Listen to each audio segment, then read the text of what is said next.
think about your own brand of badassery.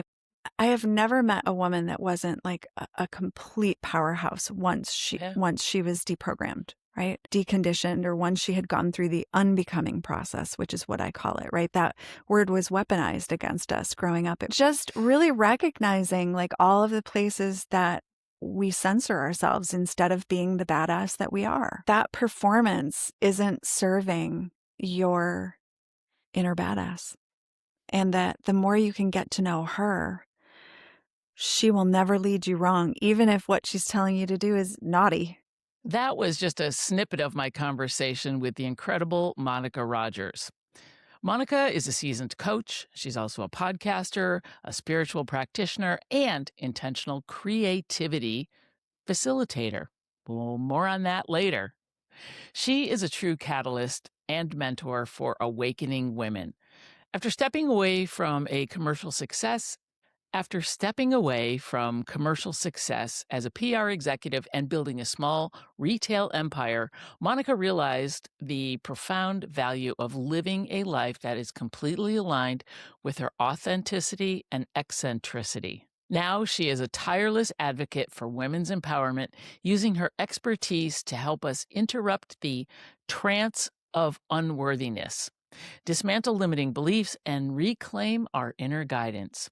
She has dedicated her life to creating spaces where women can finally be seen, heard, and fulfilled. She's here today to help us shed the need to prove or conform so that we can fully step into our power. So let's get into the conversation.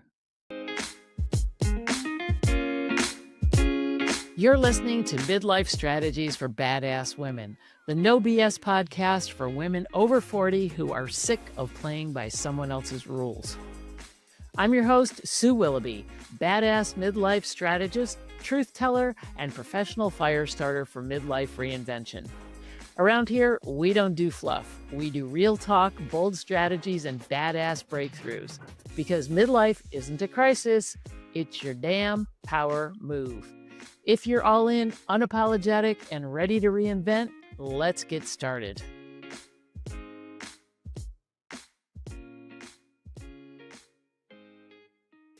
Hey, badass listeners. I'm your host, Sue Willoughby, and we are back with another fun episode of Midlife Strategies for Badass Women. And today, my guest, no exception, is a true badass. And I'm excited to be here with Monica today because we've had a heck of a time scheduling it. We've been scheduling for months, and she's had a parent that she's been taking care of. And so I'm happy that she was able to actually come on to the show today and chat with us. So please welcome to the show, Monica Rodgers. Thanks, Sue. I'm so honored to be here, and I'm so grateful it finally worked out. Thank you for your patience and your grace. And of course, you've been in my shoes, so thank you for understanding. It's been a wild ride. And as you and I were talking about, it's kind of one of those worlds that open up. And I've just done a deep dive in the last few months on elder care, and just really, there's so many of us in this situation where, I find myself now having a community of friends that I'm kind of like, I never knew like there was this conversation too, available. Because I think a lot of people kind of suffer in silence about, like what it's like to take care of aging parents. And that's a whole other conversation that honestly I'm looking forward to learning more about, because I'm realizing what a void we have in our society and culture around that conversation. And I really want to make that change. Well, and you mentioned our culture, and I mean, some cultures embrace their elderly population and they live multi-generationally, and, they respect their elders. And I'm not saying that we don't necessarily, but I think in our culture, we have interesting relationships with our parents. And as they age, and this is another thing that we were talking about, that all those things that we were holding on to growing up, myself included, we have to deal with them as we're dealing with what our aging, ill parents are going through. So I do agree that it is sort of a untapped reservoir of need for Yeah. people in midlife because, if you've raised a family, maybe the kids are gone. Now you have your parents to take care of, and you're like, oh boy, it's kind of like starting all over again. Yes. Right? Yeah, it really is. And I love what you just said about, kind of in our culture, in our society. And, Mhm. for as much, I call it unbecoming, right? Unbecoming from all of the ways my society taught me to be, or my cultural taught me to be, to become who I actually really am, which has really been about integration of what I've called like disintegrated parts of myself. And what I've come to realize, much like I'm sure you totally get this conversation and resonate with it, is the way that we're raised is in these very fractured ways, right? Like there've been these, I even question it. Like I have my 23-year-old daughter that lives at home with me now. And at one point she said to me, Mom, why do like parents or kids always have these adversarial relationships? And it's almost like the kid needs to move out by a certain age, or they're not successful, or they're not this, or they're not that. And I was like, anyway, raising my own kids differently. And I call it like free range parenting. I raised them so differently from how I was raised that, I look back and I'm like, yeah, I question every single way that I have been taught to think about family, right? To think about community, to think about like, it's just been a wild ride, and elder care and all of the ways that you're also talking Yeah. about, like, yes, like generational families. And I mean, I recognize I can't do that. I don't have the tools. I don't have the inclination, frankly, Hmm. because of the way, it was like this growing up, like in my family. There was like, Yeah.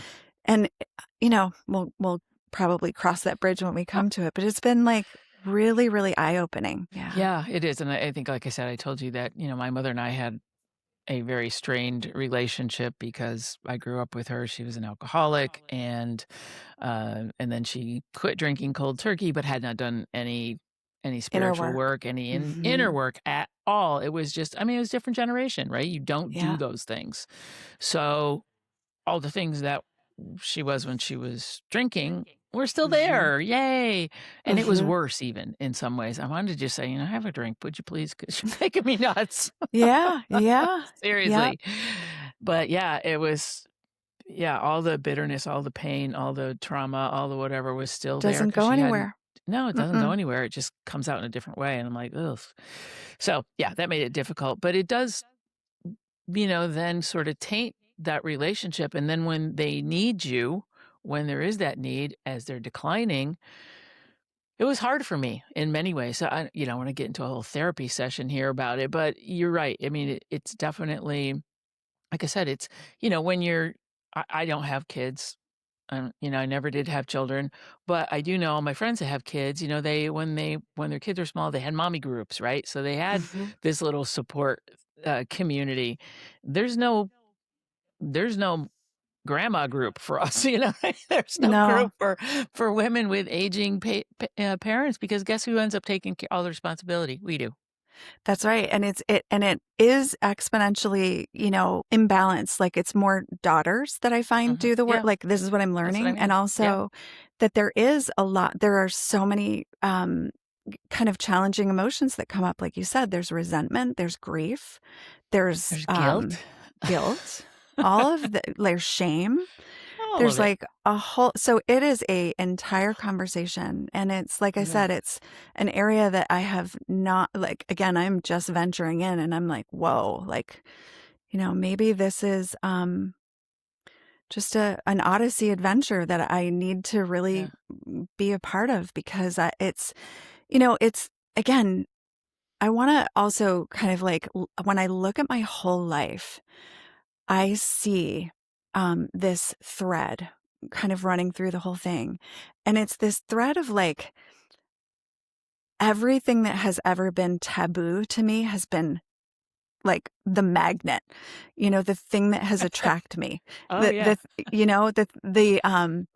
you know, everything that has been hidden, which is why I call my work the Revelation Project, right? It's because in order to heal, we have to first feel and reveal like what is at the root of our pain. Mhm. And what I find is that I come into these areas such like elder care, and there's all this silence around it. And it just makes me lean in more. Like, what's happening here? Why is this such a taboo subject? Mm-hmm. And so it really, I'm starting to realize like I'm embarking on yet another territory that I had not yet explored, which Yeah. is this whole realm. And it's, of course, like death and rebirth. We know from doing this work that is, and yet here we are going into actual potential death. Yeah. And it's like nobody wants to talk about it. Nobody wants to acknowledge it. There's no open forum. There's no support. So, yeah. And I think I told you about someone that I had on my show a while ago. Uh, and she wrote a book called Die Better. Everybody's doing it, but let's die better. And Everybody's doing it. right. Yep. Abigail D'Agostino, and it's a brilliant book because once again, she's talking about death. Nobody wants to talk about death, and she's like, "No, we all need to understand it. We all need to do it better." After 20 years of being a palliative care nurse and a hospice nurse, I mean, she knows her stuff, right? She knows what she's talking about, and why make our loved ones suffer for our benefit? Why should we suffer? How can we do it better? And I love that she's talking about it. So Me too. I'm gonna have to have her back on the show because I just was so amazed. And it's like, is that a tough sell for you? Maybe because nobody wants to talk about death, right? And she's like, oh, shoot. Yeah. I do. I've found my, and I know there are people like me who are like, tell me more, it's just like, and I'm getting that book. I wrote it down. So thank you. There you go. Absolutely. Yeah, like absolutely. Gonna go right you for it. Have her on your podcast when you bring it back to life. I Literally. I will. Back. Yes. Well, let's talk about you a little bit. You mentioned your programs. I'm kind of curious about the trance of unworthiness. I love that term. Yeah. Tell me about that. Well, I mean, I guess what I would say about it is that it was something, Sue, that landed for me almost like I've known it my whole life, but I didn't have the words for it. So for those of your listeners that maybe grew up in some form of religion, I grew up in a very kind of devout Roman Catholic home. And from a very young age, it was like there was no questioning it. You just went to church. You went to church. I went to a Catholic school, so sometimes it was every day, every holiday, sometimes twice a day, wore the whole uniform, did the whole thing, bought the T-shirt. And I remember drank the Kool-Aid, but again, back to the programming, right? Back to the programming and really, really starting to understand only as an adult how programmed I was to feel guilt, shame, fear, right? And I had never interrogated these beliefs that I had been indoctrinated into from the time I was a young girl.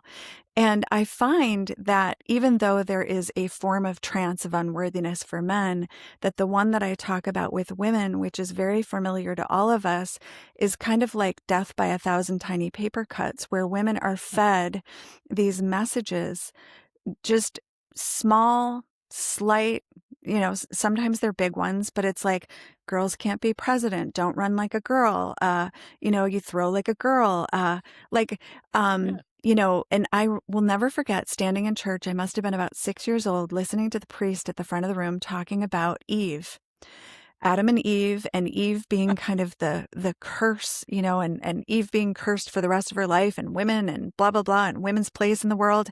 And I just remember looking around like incensed. Like I was like, does anybody else feel like this? Well, and I was sure they did. I was like, the women in the pews, I just looked around at all of these women, and they were standing there with their eyes wide shut. Mm-hmm. Right? It was like their eyes were wide open, but they were not there. And I realized at that very young age, they're not even here. They're not even in their bodies. They're somewhere else. Yeah. And that's when I realized, kind of like when I was older, Right. I had a dark night of the soul at around age 39 that put me to bed for 9 months. And it was Wow. then that I started to recognize and realize that I had so many disintegrated parts of myself that I had fractured. So, I mean, and those of us that grew up in alcoholic homes, which I did, or had childhood trauma, which I did, and I know many of our listeners have, it's to normalize that what we do in order to survive is we shatter into sometimes hundreds, thousands of parts of us, right? And so, to really start to make sense of this work that we're doing when we do this transformational work on ourselves and do the shadow work on ourselves is we're learning how to become our own modern day shamans. And I say that with the utmost respect because we need to learn the tools, teachings, and practices of embodied feminine leadership that allow us to go back for the parts of ourselves we had abandoned or kicked out of the garden because they didn't belong, they weren't good enough, they were too this or too that. And that's where that trance of unworthiness starts to unravel, is we build new practices in order to counteract that old programming, and we start to recognize our true power as women. And it's phenomenal, right? I mean, it's just like, oh my gosh, like I had no idea how powerful we were and how inverted the conversation was and this world is that teaches women to stay small and voiceless. Yes, even now. Even now. Especially now, I should say. It's like, no, don't speak up. Go back to where you should be. Like, Well, and no, even that's not just happening. I mean, my God, what's going on right now with like hearing about the Rape Academy. And I mean, I'm like all of these things where you're just the Epstein files, right? It's just all of these ways that women and children continue to be abused, And and dominated and and dominated and kept in their suppressed. place. Yep. And yeah. Yeah. Yeah, it's stunning. So I think the more women that can become empowered and understand that they can take that back, is really important. Yeah. Yeah. Because Really, really important. it's just some bullshit. It's some bullshit. It's some It's a lot of bullshit. bullshit. It is. Say it. Yeah, call it what it Yeah. is. It's like, and that's the part, it's like we hear these things and we see these things and we experience these things and we listen to the media and we have to call bullshit. Like I do not consent. Like that is not me. That is not my life. That is not how I feel. I'm not giving permission to that. I know it exists, but I don't want to let it like permeate my being and push me down because that's what it's intended to do. Right. And like the 6-year-old in church again, looking around going, does anybody Yeah. paying attention to what's going on? Did you hear that? Will Did the you real see adult that? please stand up? Yeah, right. Yeah. Oh my God. Yeah, we could go down a whole conversation about all of that stuff. But Yeah. But one unworthiness, to wrap it up, is a trance. It's a trance, Yeah. and I think that the more we come into our bodies, because that's the other part of a trance. Yep. A trance is when I believe it's a French word, actually. It's I wrote an essay once about it and I'm like, that could be really useful right now. But it's like we leave our bodies. Oh yeah. We Yeah. disassociate. And so the way that the trance works is it's kind of like we evacuate the very place that teaches us how to navigate the world and embodies our true mechanics, our true wisdom, our true telemetry is here in the body. So if we're not in our bodies, if we're up in our heads, or we're even worse than that, disassociated from, that even, we're often, kind of like easily, fractured and can't kind of find our way back home. So I always looked at how often and how long and prolonged I was outside my own body for most of my life, like Mhm. it just didn't feel safe here. And I feel like that's true for so many women. And Yeah. so our job is to re-inhabit ourselves, to come Yeah. back to the body and to learn how to stay with difficult, hard things and really lean into those places, because that's when, and you mentioned your mom as alcoholic. I think so many families suffer from alcoholism, and it's that same thing. Mhm. It's just to numb the alarm bells that continue to go off. So Yeah. I love working with women in this way to kind of be like, those alarm bells are messengers, that Yeah, have it's some information. wisdom to teach us. Yeah. Yeah. It's information, and it's interesting because as I listen to you, I work with horses in my coaching practice, Yes. and they act as a feedback loop for me, because they are so present in their lives because they're prey animals, and that's what they do is every second of the day, every cell in their body, they are taking in all of this information and they're processing it. Am I safe? Do I need to get out of here? What is that thing? You know what I mean? They're just constantly trying to assess if their environment or if that person or if that plastic bag is dangerous. And it may have some response to something like somebody in a hat may walk up and they've had, an issue with that. So, I mean, they do also have, trauma freeze responses as well. But when we are working with them directly, they can see through all of the stuff that we have, created this facade and this trance that we are in. They can see through that to see what's really going on, and they can feel that and they can connect with it and help to peel back those layers and bring it out. So it's really kind of a beautiful also way to help people in those situations to realize, get back in your body, right? Because that's where it is. All those trauma responses, everything, all the darkness is stored somewhere in there. Yeah. And if we keep pushing it down, it's eventually going to come out some other way as illness, Sue. as yeah. Yeah. Yes. Two things that just like, woo, kind of like, well, I was thinking Sorry, I like, went off on a tangent there. no, I Apologize. loved it because I was like, my God, a horse is a prey animal. Yeah. Well, how similar aren't we as women? Mhm.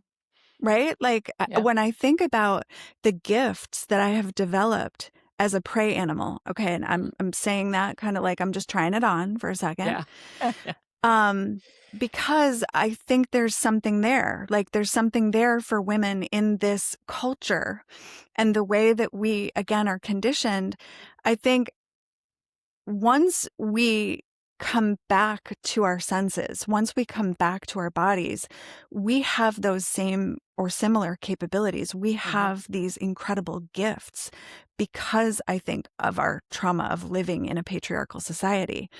But Mhm. I also had this incredible experience as well with horses. And I love that you work with them. And I got a chance to really see how a horse works in that way when I was in Sonoma a couple of years ago. Yeah. And there was a group of women, and I was one of the first people a couple of horses came up to, and they just stood right on the side of me and nuzzled the part of my head where I always get my migraines. Mhm. And then there was a woman who had lost her daughter, and she was wearing a straw hat, and they kept like almost like chewing around her. It was like they were chewing the grief that was Mhm. surrounding her, and they were just, and she just started weeping, and she didn't know why she was weeping, but and we didn't know, but she had lost a child Yeah. earlier in her life, and they knew it. It was just so profound.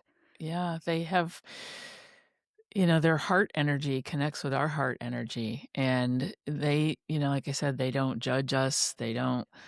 They see what's going on inside, and they help us to realize what's really going on inside and to be able to create a safe space for those layers to fall away. Mm, Like your friend, like the woman that, started crying. I've had clients just walk into just be in the presence of a horse, and because of they feel safe, it's a yeah, container, it's a safe space that they can just let it go and they can yeah, actually be themselves and have those things come to the surface because the horses don't care. That's Yeah. not they're not judging us for anything Yeah, ever. they're unconditional. They're Yeah. unconditional. So they just, And yeah. they're not doing anything special. They're just being horses. Mhm. Right? They're Mhm. just being themselves. But in the way that people can understand is that it's just information. When things come in, when, or when things bubble up from the inside, it's information. And if you stop and start to be curious about it, what does that really mean? Rather than Mhm. just react, Right. take that beat and be like, okay, start to question it, start to be curious about it, start to, express it. So sorry to mean to hog the show again. No, Uh, I love it. I love it. I love the I, interactive, yeah, yeah, but I love that you had the conversation. experience with the horses.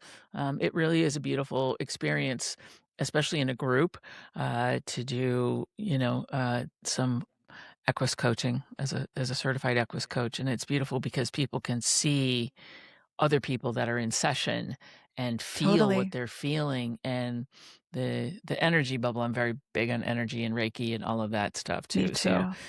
it's And it's the important. group. There's so much Hmm. information, like you said, Yeah, available in a group. And when women can see and experience another woman's story or another version of something, it's like they get to see aspects of themselves. yeah, And it's so profoundly healing, right?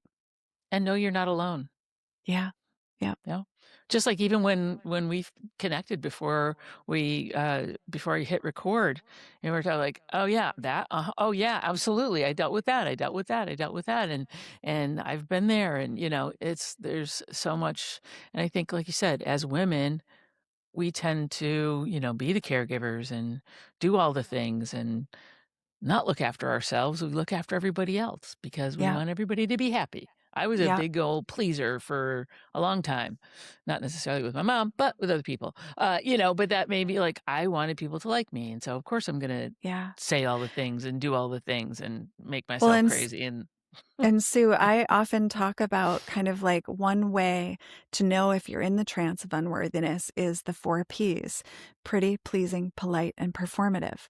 It's like for us to get curious with ourselves, like, who am I trying to please right now? Or, oh, Mhm. did I just put on a performance? The other day I caught myself.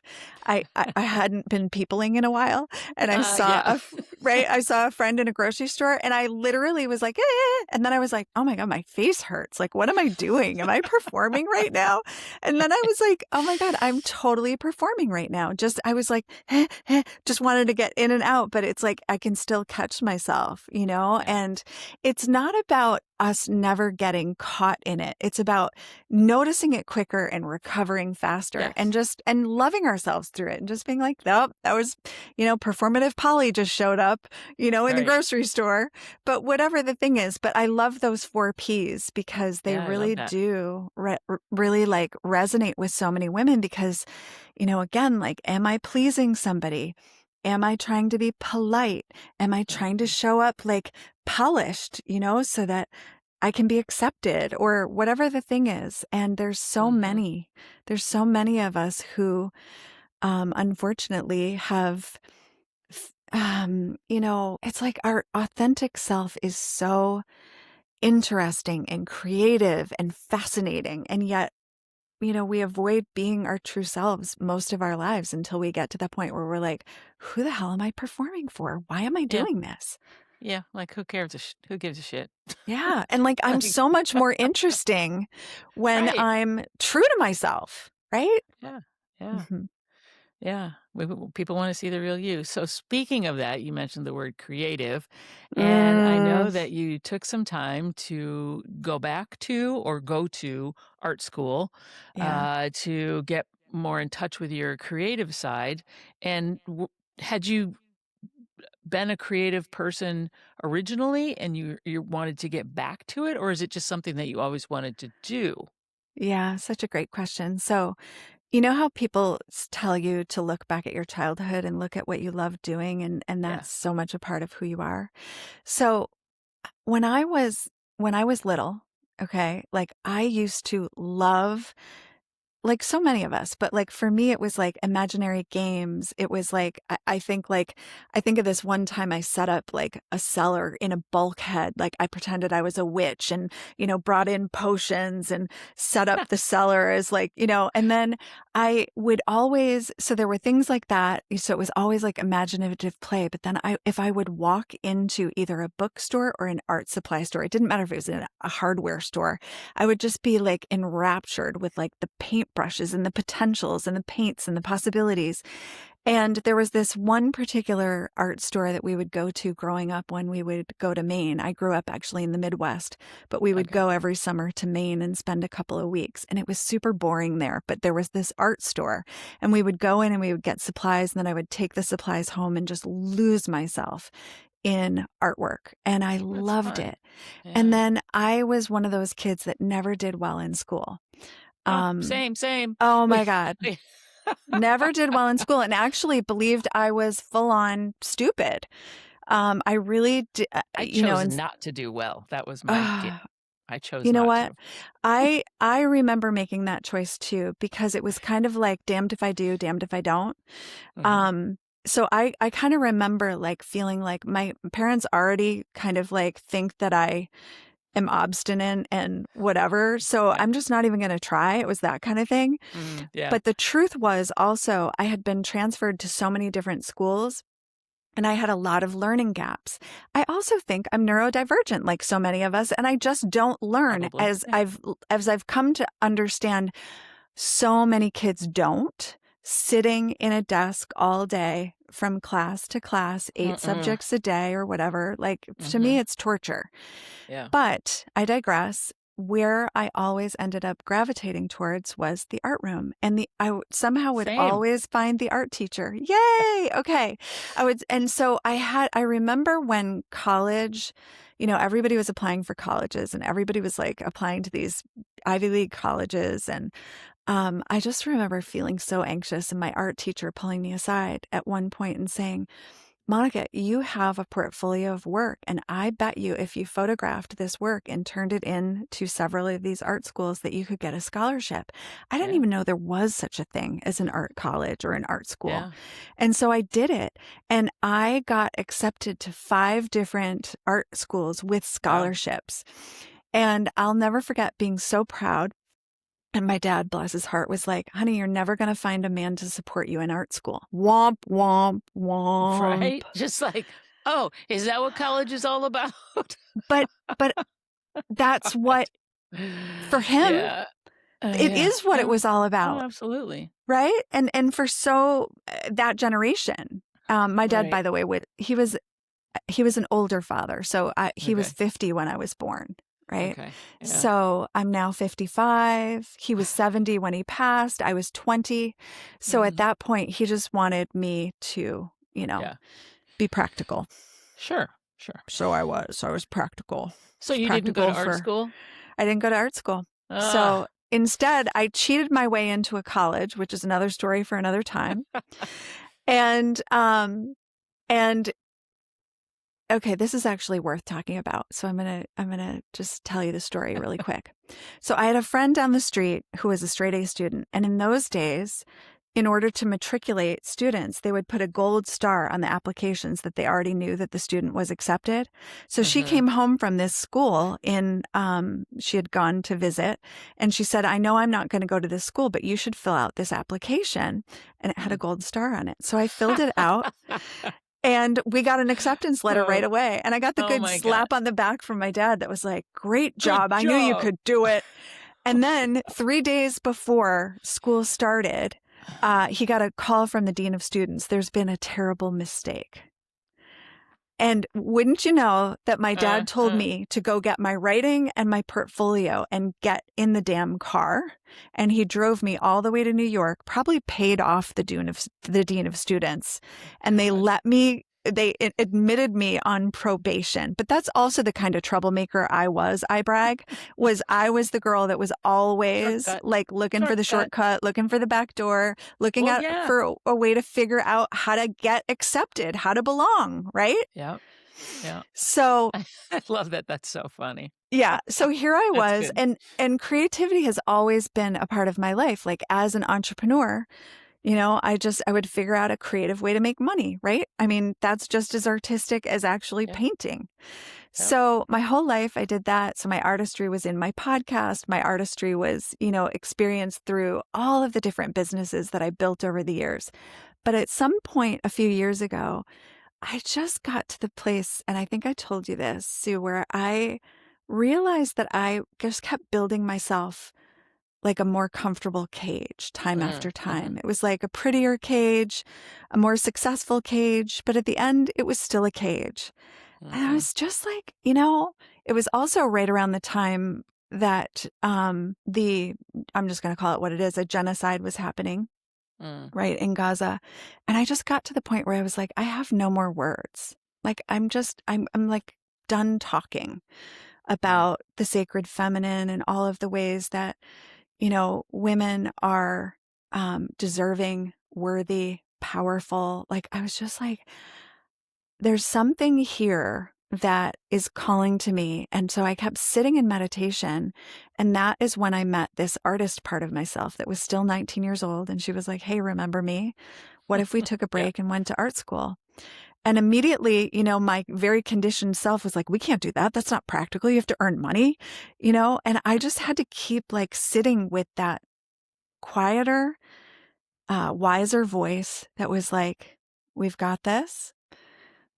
You got this. Like, you get to take a break. Yeah. And I went back to art school. So at Yay. age 52 at the time, yeah, Good for you. 53, I started investing in different art classes. And now I have a studio of my own. And now I'm kind of blending all of my coaching with art. And I've found, much like probably you with the equine work, Mm-hmm. that it's just so generative, that when you put, when women are working with embodiment or transformational work, or it's just like such a gift to hand them a paintbrush or some pastels and just be like, let's see what's here. Yeah. Metacognitive drawing or metacognitive painting, or all of the emotions that actually come up when a woman has the freedom to make a mark and make a statement on a canvas and use color. It's like, it's so profoundly beautiful. And I would imagine that, I mean, I'm just curious, but it's to some people who have never done that, right? I would imagine it would be very intimidating. Like, I can't draw, I can't paint, I can't paint. I can't do that. It's like, Yeah. it's not what it's about. It's just like you No. said, it's about making a mark, making, expressing yourself in some way. Yeah. And it's like the uglier, the better, Yeah. To get you it know? out. Get it Yeah. out there. Cause it's pretty amazing too. Like I've had some beautiful teachers over the years, and one of them is an artist by the name of Shiloh Sophia. Mm. And she's actually also out in California. And she's taught me so much, but one of the things that she says that I quote her a lot about is, she says, when we create, we become mattering. Interesting. Yeah. And I Yeah. love that. It's like, oh yeah, like, and then what matters starts to show up to us through our own creative process. And Mm. it's so revealing and illuminating, like what shows up. And yes, most women, and this is most women anywhere, whether it's with a paintbrush, or I used to do a shamanic photography project. Mm. And it was this way that I would just capture women on film, right? And it was this whole process again of revelation. And I've never met a woman who, in all of my years of doing all of this, whether it was becoming a mother or being in front of a camera or handing her a paintbrush, where she didn't immediately denigrate herself, where she didn't immediately say, oh, just so you know, I'm not photogenic. So I did this project, Sue, for 8 years, where I photographed women for 8 years. Okay. Wow. Yeah. And I gathered statistics, and 98% of the women who I photographed would warn me that they were not photogenic. And I would post their photographs on social media. And I had women approach me and say, "Why do you only photograph beautiful women?" And I would say, "'Cause that's all there is Oh, beautiful women." I love There's that. just, Yeah. right? And it's like, and every woman, so gathering these statistics over the course of 8 years was also such an education around just how entrenched the trance of unworthiness really is. Mm-hmm. And how many, and what I was showing women during that photography project was when they were embodied, like when they were given permission to just be in their bodies, and I would Mm-hmm. photograph them like that, Yeah. they showed up as beautiful. And it was the photographs where they were actually disassociating, that there was no beauty, that there was no emotion, that there was no. And so actually teaching them to use their photographs as an anchor to learn how to come back to the body over and over and over again was like my first understanding of like, oh, there's something here from that 6-year-old who realized women were not in their bodies, to photographs allowing them to almost like a reclamation of their body.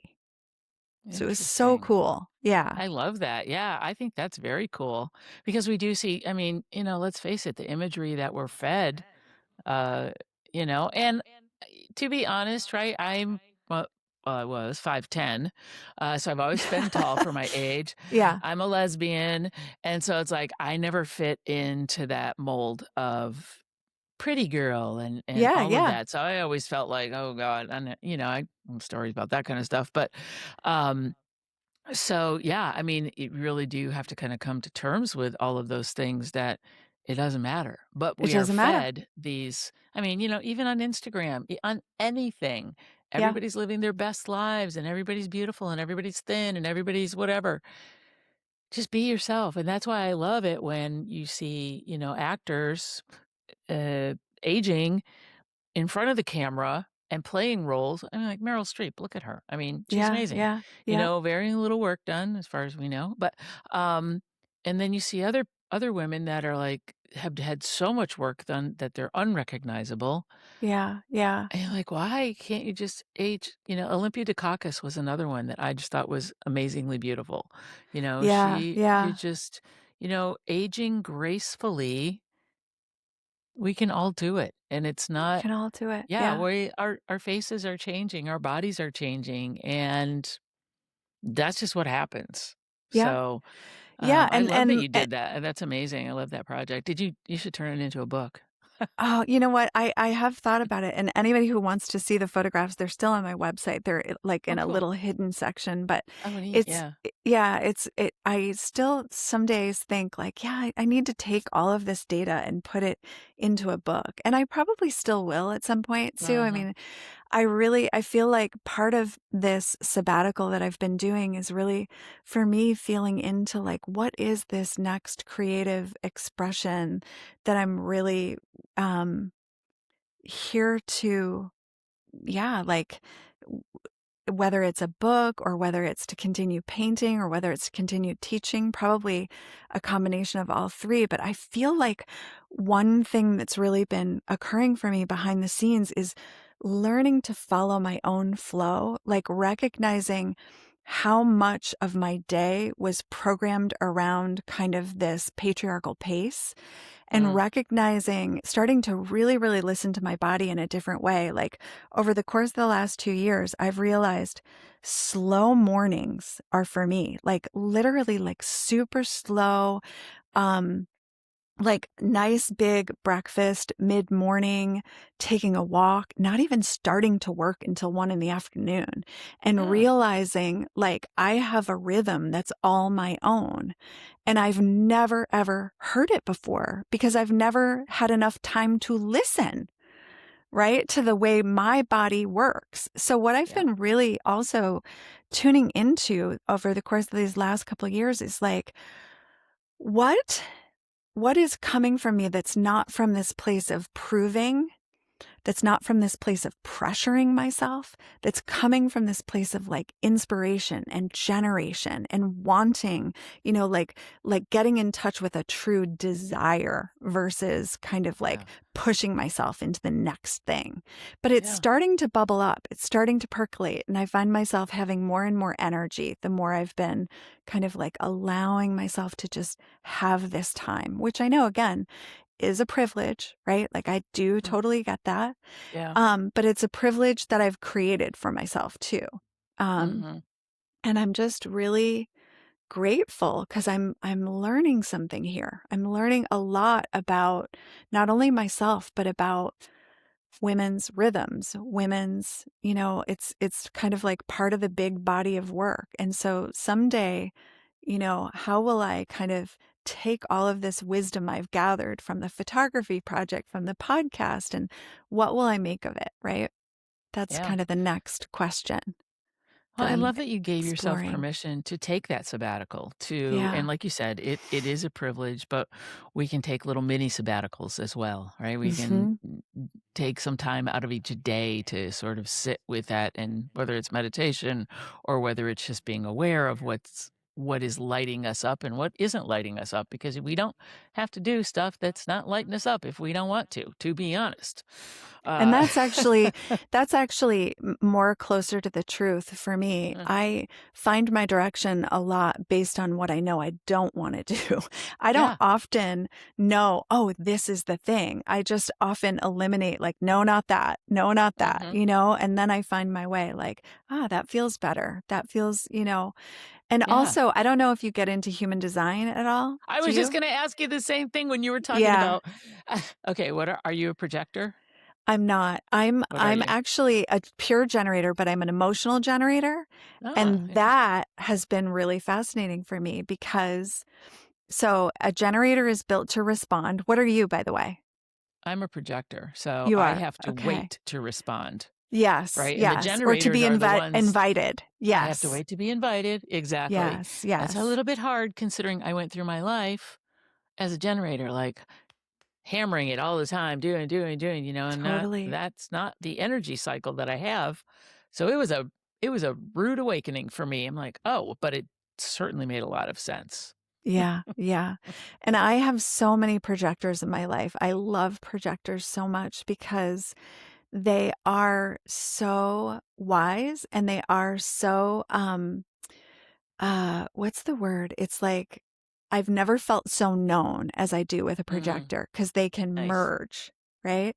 Yeah. And so the projector friends that I have developed over the course of the last several years, and even to go back to people I sensed were projectors because I didn't know what human design was until probably 5 years ago. But like even looking back at friends I had growing up, if I am in touch with them now, I'm like, oh, you were a projector. No wonder, it's just such a cool thing. But human design has helped me a lot to know myself, it's a to great look through tool. that lens. Yeah. To really, figure out what my own rhythm is, and that's that emotional wave. That's what the emotion is about for a generator. And knowing that like we all have, whether you believe it or not, kind of this ability to have this experiment called human design where we kind of can just play with it and see if it feels true or not. And for me, for the most part, it has felt like, yes, to learning a new language, but also like opened so many revelations for me. Yeah. It's amazing. And I am a splenic projector. Splenic projector. Yep. So that means that I get pings all the time, and that's totally like me. I'm like, oh, this, oh, that, oh, that. And I just thought it was ADHD, which probably there is some of that undiagnosed in there. Yeah. Yeah. But it's like giving myself permission to, and I've done this all my life, explore different things. Oh, I want to learn to fly a plane. Oh, I want to do roller derby. Oh, I want to do this. All of these things, it's like I've just always done them. And little did I know. Well, and you guys, it's true. You get these intuitive hits that are really strong. Yeah. Yeah. And it's a beautiful thing. I was talking to a projector friend last night and she said she was walking down the street the other day And she had an insight about somebody else who was having Mm. thyroid issues. And she said something came in about that woman and something to tell her to do. And it actually had to do with rage painting. So Oh. again, so for somebody who has hypothyroidism, as I do, not being allowed to express myself growing up, not being able to say the truth as a Sagittarius, right? Having to like pretend the emperor, had clothes on my whole, Right. Growing up, or that there wasn't an elephant in the room, right? It's just all those ways that you deny your voice, and then that stuff gets stuck in the liver, and that there's so much repressed rage and anger. And so it's all related, of course. So one thing I have also loved doing, and when you had asked me about, kind of going back to art school, one thing I have come up with that I love the idea of and am going to continue pursuing is this idea of medicine painting. And it's kind of like teaching women how to express emotions through art, but getting deeply in touch with those parts of themselves that they have suppressed or denied or disintegrated, right? In order to, and we've forgotten because we did it as little kids and we're so good at it. By the time we're adults, we're like, I don't have any rage. What are you talking about? And then you get a woman to access her rage and you're just like, holy shit, that's beautiful. Right. And, and yes, right? Like you have rage and it's good. Yeah. And we can call it Don't good. keep it in. Yes. Yeah. Get it out. Yeah. Because otherwise it's going to manifest into something completely different. Yeah. It's And not suddenly healthy. she has life again, right? Like I've met so many women that are chronically exhausted. They get in touch with their rage and suddenly they're like, I feel great. Right. Right. And it's not about like just being angry at everybody. No. It's just like getting that energy out. And then you can go, yeah. It's funny. My horse does that a lot when I have a riding lesson. He's like, all right. And then at the end, he's like, I'm like, thank you. Yeah. Thanks so for putting good. up with me. Big sigh. Goofball. If we don't laugh, oh my gosh, it's so good. The other thing that's always kept me sane, that was one of my creative outlets. And I totally, just like you, I would always go to the art room, even when I was in elementary school. And then when I got into junior high and senior high, I was up, my art teacher would be, she's like, you're here again? Do you have oh yeah, I got another free period. Yeah, right. She's like, okay. Yeah. Yep. Here I am. Whatever you say, let's make some pottery. It was such a safe place, right? Yeah. It was like, it was similar to the horse, right? And all my other dysfunctional friends were in there too. But drawing, painting, I remember painting on my bedroom walls. My mother went away for the weekend and she came home and I had found a license plate that I got when I was visiting my dad in Florida. I put it up on the wall and I painted the back end of a Volkswagen around it, life-sized. She was like, what? We were in an apartment. She's like, what are you doing? Yep. I'm like, my creative outlet. Thank you. Well, and I love what you said about all the other dysfunctionals because I want to revisit that all and the say, oddballs were in the art room. Like now I realize like those were my people, right? Yeah. Those were the people that were feeling as deeply as I was and probably more functional than the kids who were just like lining up. The jocks and the pretty kids and the whatever else. And we were the outcasts. Actually, quick story here. Sorry. We're kind of going long. But when I was in high school, like you said, I just didn't like school. I didn't want to sit in that seat for, so I ended up in high school. I quit high school twice, actually. But I literally did. And then I got my GED before my class even graduated. So I'm like, screw you guys. Good. So I wasn't stupid. I was just didn't want to be there. But I ended up it was called School Within a School or alternative. It was an alternative education program. So that it only had 80 students and there were 4 teachers, advisors. And so each advisor was responsible for like 20 kids. But we would kind of make our own curriculum and we would do our own things. I remember we took a Asian cooking class. And so we went to the international district and bought all the ingredients. I mean, it was like some cool shit. Yeah. And then we did this other thing where we built a room. We did the wiring, we did the framing, we did all, and it was like these are things that we're creative kids. We just don't fit into that norm, right? Yeah, and Photography, that and whatever it it was. wasn't Yeah. it wasn't deadening, it was, like, actually, No. like, life-giving, right? Like, Yeah. it was interesting. Right. But Yeah, everybody's like, oh, yeah. there's the stupid kids. No, we weren't the stupid ones. We were the smart ones. That's So, right, that's right. Yeah, oh my gosh. Okay. I'm being respectful of your time. But this has been such a fun conversation, and I'm so glad that we finally were able to connect. me too. And I might have to have you back on because I could continue to talk about a number of things that, we have a lot of similarities. Yeah, Uh, we do, I love that. and it's very fun. So, as we're wrapping up here, I would love to what would you like to leave my listeners with? What is like one or two things that you can, I mean, you've dropped some really beautiful gems, but what are one or two things that you'd like to leave my listeners with to ponder? Well, I go back to kind of the name of your show and, like, just the badassery of women in general, Mm, and just, like, I just invite every listener who's listening to, like, think about your own brand of badassery. I mean, it's like women I have never met a woman that wasn't like a complete powerhouse yeah. once she was deprogrammed, right? Hmm. Once she was deconditioned, or once she had gone through the unbecoming process, which is what I call it, right? Because that word was weaponized against us growing up. It was like, close your legs. That's unbecoming to sit that way for a young lady, you know? And it's like, yes, unbecoming, a little bit more unbecoming, right? And just really recognizing, like, all of the places that we censor ourselves instead of being the badass that we are. And just really recognizing that that performance isn't serving your inner badass. And that the more you can get to know her, she will never lead you wrong, even if what she's telling you to do is naughty, you know? Like, that's what I've come to recognize, is that Yeah. these naughty parts that I thought didn't belong are often the most creative parts of myself that are brilliant, brilliant. Yeah. And the more, the more integrated, the more we can kind of invite all of these parts to our metaphorical human table and just lean in and listen and love them unconditionally, the more we're going to enjoy our lives.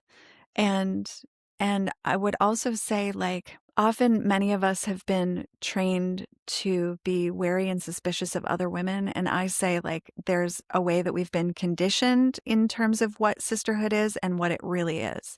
And I believe that what it really is women coming together who are in agreement that we're not going to talk about other women, that we're not going to compete with other women, that we're actually going to celebrate and admire and lift the women around us. And just, there are certain things that I just do not participate anymore. And it's meant a world of difference in my life. It's made a world of difference in my life. And so, Yeah.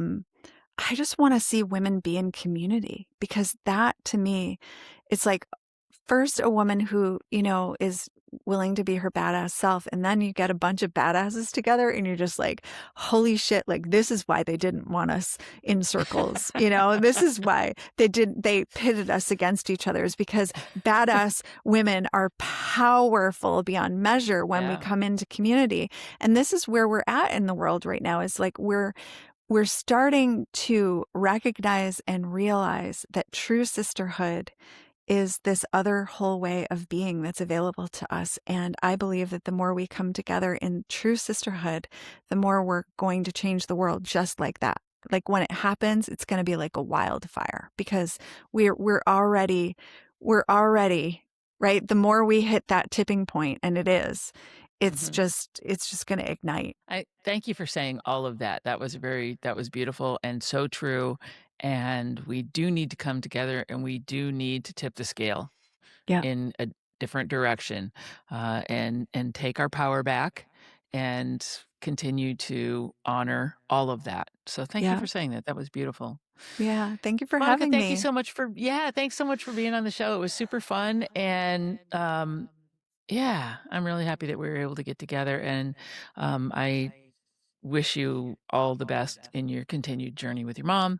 Thank you. And yeah, so for those of you listening, thank you for being here and thank you for taking part in this conversation, because I know you're sitting in your car talking to yourself right now. So uh, find a Thank couple of you. other badass women, spread the love, get in community, do the work, support each other, don't talk shit, because it's not healthy. It's not going to do you any good anyway. And share this episode with a friend, because I'm sure there's a lot of other badasses out there that need a little reminder just to how powerful you really are. Yes. So until next week, this is Sue Willoughby, Chief Badass here at Midlife Strategies for Badass Women, and I will see you next week. Thanks, Monica. Thank you. Thanks so much, Sue.